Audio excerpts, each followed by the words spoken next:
सम्मानीय विधायक श्री राजकुमार पाल जी, राष्ट्रीय कार्यकारिणी सदस्य श्री अंजनी मौर्य जी, राष्ट्रीय सचिव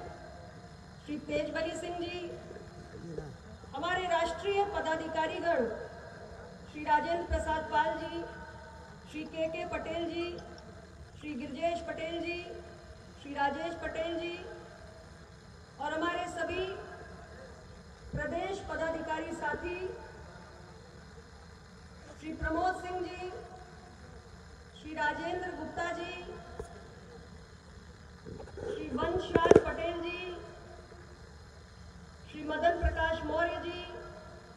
श्री राजित राम पटेल जी, श्री ओमदत्त पटेल जी, श्री जयप्रकाश जी, डॉक्टर रामपाल राजपासी जी,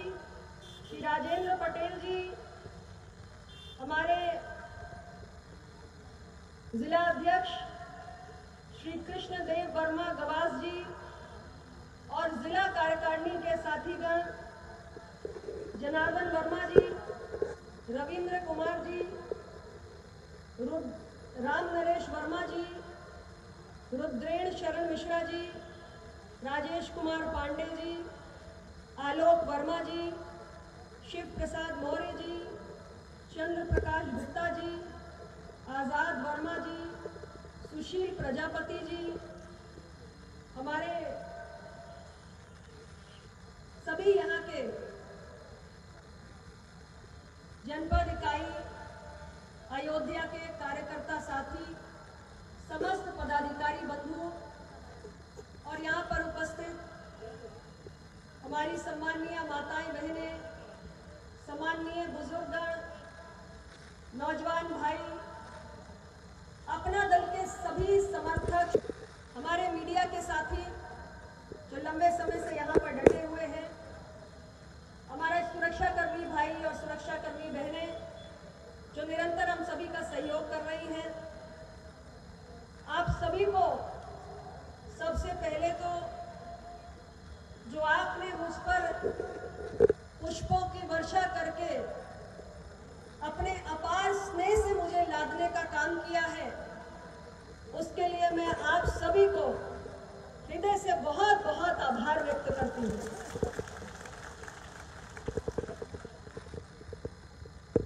मैं आपके बीच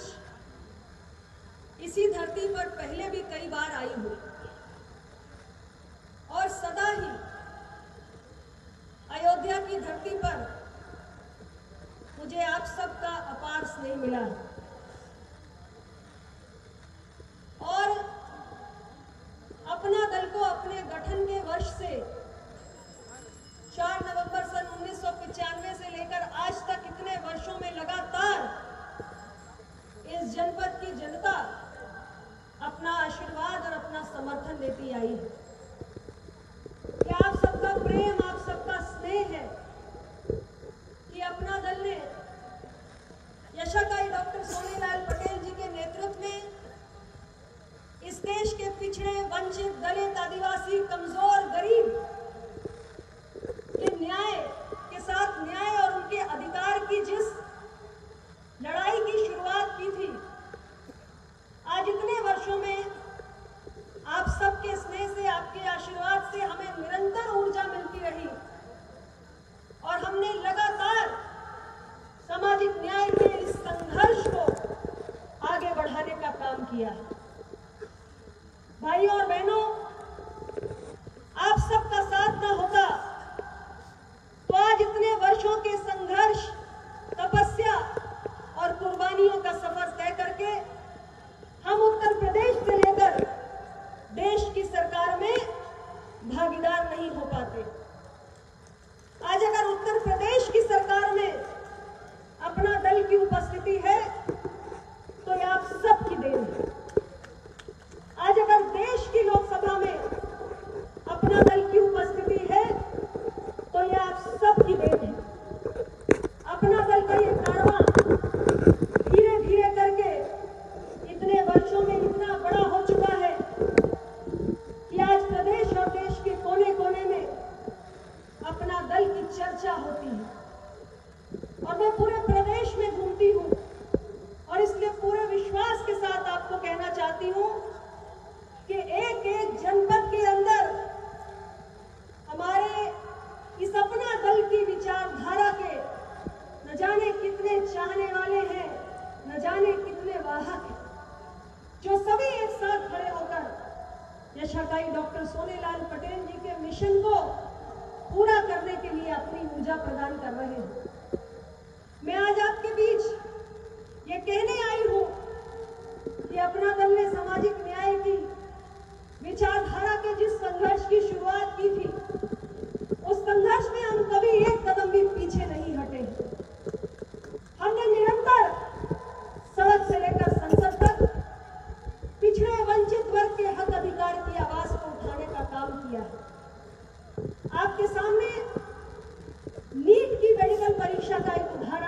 लागू किया जाए।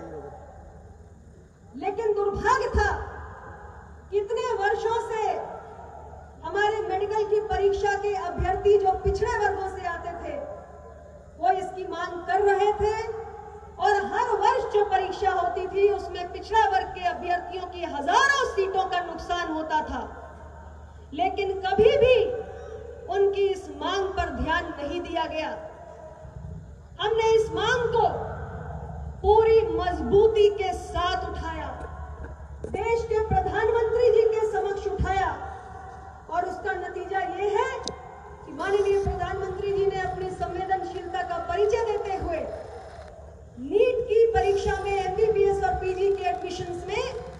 ऑल इंडिया कोटा के तहत पिछड़ों के 27% के आरक्षण को लागू करने का ऐतिहासिक काम किया। इसी प्रकार साथियों, हम निरंतर देश की संसद में यह मांग कर रहे हैं कि जिस तरह से देश के अंदर अल्पसंख्यक कल्याण मंत्रालय अलग से बनाया गया है, जिस तरह से देश के अंदर केंद्र की सरकार में जनजाति कल्याण मंत्रालय अलग से बनाया गया है, इस देश के अंदर पिछड़ी जातियों की एक बहुत बड़ी आबादी है, और इतनी बड़ी आबादी की बहुत सारी समस्याएं भी है, और अगर इन समस्याओं पर हमें समाधान ढूंढने हैं तो हमें पिछड़े समाज की समस्याओं का ध्यान देने के लिए हमारे जनजाति कार्य मंत्रालय और हमारे अल्पसंख्यक कल्याण मंत्रालय की तर्ज पर भारत सरकार के अंदर एक अलग पिछड़ा वर्ग कल्याण मंत्रालय बनाने की आवश्यकता है। अपना दल निरंतर केंद्र सरकार के अंदर पिछड़ा वर्ग कल्याण मंत्रालय की मांग कर रहा है। हम अपने सामाजिक न्याय के मुद्दे पर निरंतर डटे हुए हैं मजबूती के साथ, और आप सब इसी प्रकार हमें ऊर्जा प्रदान करते रहेंगे तो हम इसी प्रकार अपने संघर्ष को आगे बढ़ाते रहेंगे। आज इस प्रदेश के अंदर जब मैं कुछ विपक्षी दलों को देखती हूं तो मुझे बड़ा क्रोध आता है कि इस प्रदेश की जनता की इतनी समस्याएं हैं, और इस प्रदेश के अंदर रहने वाले पिछड़े समाज, कमजोर समाज की इतनी समस्याएं हैं, लेकिन उन समस्याओं पर ध्यान देने की बजाय आज चर्चा का विषय क्या है? आज चर्चा का विषय ये है कि जिन्ना और सरदार वल्लभ भाई पटेल की चर्चा की जा रही है, उनकी तुलना की जा रही है। सरदार वल्लभ भाई पटेल अतुलनीय है, उन्होंने 565 रियासतों का विलय करके इस देश को अखंड स्वरूप प्रदान करने का काम किया है। उनकी तुलना किसी से नहीं की जा सकती। आज उन्हें हम लौह पुरुष कहकर याद करते हैं, क्योंकि 565 रियासतों का विलय करके अखंड राष्ट्र बनाने का काम दृढ़ इच्छा शक्ति वाले किसी लौह पुरुष के बस की ही बात थी, और वो काम सरदार वल्लभ भाई पटेल ने करके दिखाया है। लेकिन आज हमारे लिए जरूरी है कि हम प्रदेश के अंदर पिछले 4 महीनों से हमारे पिछड़ा वर्ग के अभ्यर्थी जो 69,000 शिक्षक भर्ती में उनके साथ हुए अन्याय के खिलाफ संघर्ष कर रहे हैं, आवाज उठा रहे हैं, आंदोलन कर रहे हैं, उनकी बात की जाए। मुझे बड़ा दुख होता है कि 69,000 शिक्षक भर्ती के प्रकरण में हमारी विपक्षी पार्टियों का मुंह नहीं खुलता। 4 महीने से आंदोलन कर रहे उन छात्रों की आवाज नहीं उठाते, लेकिन अपना दल हमारे उन छात्रों के अधिकारों के लिए लगातार आवाज उठाने का काम कर रहा है, और हमने हर फोरम पर उनकी आवाज को उठाया है। और प्रदेश के मुख्यमंत्री से हमने निरंतर ये बात कही है कि हमारे ये जो छात्र हैं पिछड़ा वर्ग के, जो एक लंबे समय से आंदोलन कर रहे हैं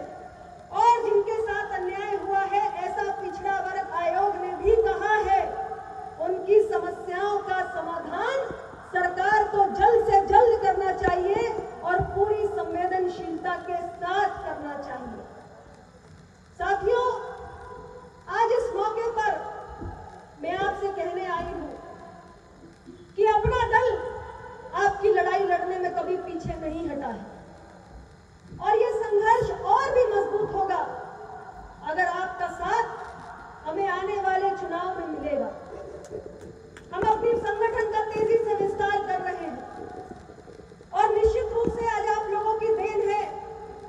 कि उत्तर प्रदेश के सदन से लेकर देश की लोकसभा तक अपना दल की भागीदारी है।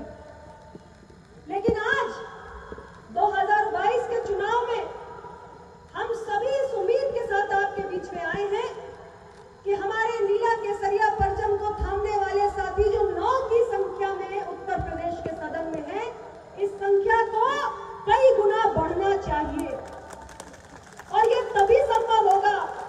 जब आप लोग पूरी मजबूती के साथ हमारा साथ देंगे और हमारे जितने भी साथी प्रशाकाई डॉक्टर सोनेलाल पटेल जी की विचारधारा और हमारे सम्मान के इस परचम के साथ, इस झंडे के साथ प्रदेश और देश के सदन में पहुंचेंगे, जितनी बड़ी संख्या में पहुंचेंगे, आप ये समझिए कि अपना दल का संघर्ष उतना ही ज्यादा मजबूत होगा, हमारी आवाज में और प्रबलता होगी और आपकी मांगों को, आपके अधिकारों को उठाने में हमें और मजबूती मिलेगी। इसलिए आज हम सब आपके बीच में आए हैं तो इसी उम्मीद के साथ आए हैं। आप सब जनता जनार्दन के बीच में जब भी आते हैं कुछ ना कुछ मांगने के लिए ही आते हैं और आप जब हमें अपना स्नेह देते हैं, आशीर्वाद देते हैं और चुनाव के समय अपना अमूल्य वोट भी देते हैं तो निश्चित रूप से हमारी ताकत कई गुना बढ़ जाती है। आज भी हम आपके बीच में आए हैं तो इसी आशा के साथ आए हैं कि आप अपना दल के संगठन को मजबूती प्रदान करने में भी सहयोग करेंगे और आने वाले चुनाव में 2022 में अपना दल का जो भी प्रत्याशी आपके बीच में आएगा, आप उसको अपना भरपूर समर्थन देकर प्रदेश के सदन में पहुंचाने का काम करेंगे। आज के इस अवसर पर मुझे आपको यह भी बताने में गर्व महसूस होता है क्योंकि हमारे प्रतापगढ़ की धरती से चलकर आए सम्माननीय विधायक राजकुमार पाल जी मंच पर विराजमान है कि आपके जिले में एक बड़ा महत्वपूर्ण काम हुआ है। जब मैं भारत सरकार में अपने पिछले कार्यकाल में स्वास्थ्य राज्य मंत्री थी, उस वक्त भारत की सरकार और उत्तर प्रदेश की सरकार ने एक साथ मिलकर प्रदेश के कुछ चुनिंदा जिलों में मेडिकल कॉलेजेस की स्थापना करने का कार्य प्रारंभ किया था। आज उस सपने को बड़ा कर दिया गया है। प्रदेश के हर जनपद में एक मेडिकल कॉलेज की स्थापना की जा रही है। हमारे सम्मानीय विधायक जिस जनपद से आते हैं, जनपद प्रतापगढ़, अपना दल के इतिहास में उस जिले का बहुत महत्व है। इसलिए क्योंकि यशाकाई डॉक्टर सोनेलाल पटेल जी के जीवन में प्रतापगढ़ की धरती पर सबसे पहले हमें राजनीतिक सफलता प्राप्त हुई थी और सबसे पहला विधायक वहां से जीतकर प्रदेश के सदन में पहुंचा था और प्रतापगढ़ की मिट्टी के इस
वो देश की न्यायपालिका हो, कार्यपालिका हो, विधायिका हो, और यहाँ तक कि हमारा ये मीडिया, जिसे भी हम लोकतंत्र का स्तंभ मानते हैं, उसमें समाज के हर वर्ग की आबादी के अनुपात में भागीदारी और प्रतिनिधित्व सुनिश्चित होगा। आज देश की विधायिका में, देश की कार्यपालिका में परिवर्तन हुआ है। समाज के हर तबके से लोग आज जनता के द्वारा चुनकर पहुंच रहे हैं, लेकिन हमारे देश के लोकतंत्र का एक बहुत महत्वपूर्ण स्तंभ है न्यायपालिका। और देश की न्यायपालिका में निचली अदालत से लेकर सर्वोच्च अदालत तक अगर न्यायाधीशों के पदों पर देखा जाए तो दलित, पिछड़े, आदिवासी समाज के लोगों का प्रतिनिधित्व शून्य के बराबर है। और इसलिए अपना दल निरंतर भारतीय न्यायिक सेवा के गठन की वकालत करता है। हमारा ये मानना है कि समाज के हर परिवार से, हर वर्ग से अगर प्रतिभावान बच्चे भारतीय न्यायिक सेवा की परीक्षा देकर योग्य और प्रतिभाशाली बच्चे समाज के हर वर्ग से निकलकर देश की न्यायपालिकाओं में निचली अदालत से लेकर सर्वोच्च अदालत तक अगर न्यायाधीशों के पद पर बैठेंगे तो निश्चित रूप से न्यायपालिका जैसा स्तंभ और भी मजबूत होगा और हमारी पूरी न्याय की प्रक्रिया और भी मजबूत होगी और न्याय समाज के हर वर्ग तक और सुलभता से पहुंचेगा।